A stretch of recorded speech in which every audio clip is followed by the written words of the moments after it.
I never believed in ghost stories, but the old lighthouse on the cliff was different. Everyone in town had a story about it, tales of eerie messages flashing from its light long after it was abandoned. As a curious skeptic, I decided to see it for myself.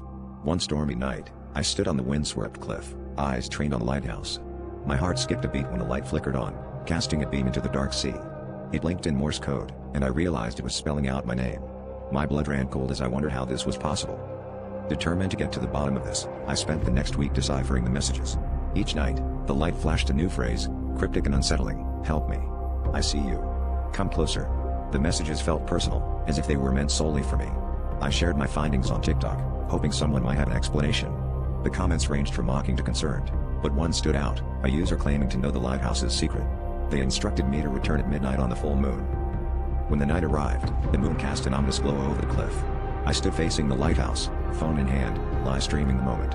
As the clock struck midnight, the light blazed to life, projecting a sequence that I now recognized as a warning.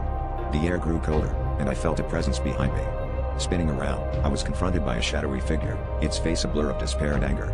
It pointed to the sea, where I saw the wreck of a ship I'd never noticed before, its name matching the username of the commenter who had guided me here.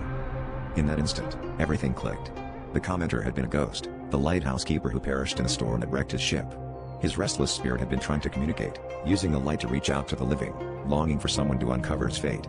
As I backed away in horror, the figure vanished, leaving behind a chilling silence. The lighthouse's light dimmed, and I knew its messages had finally been heard.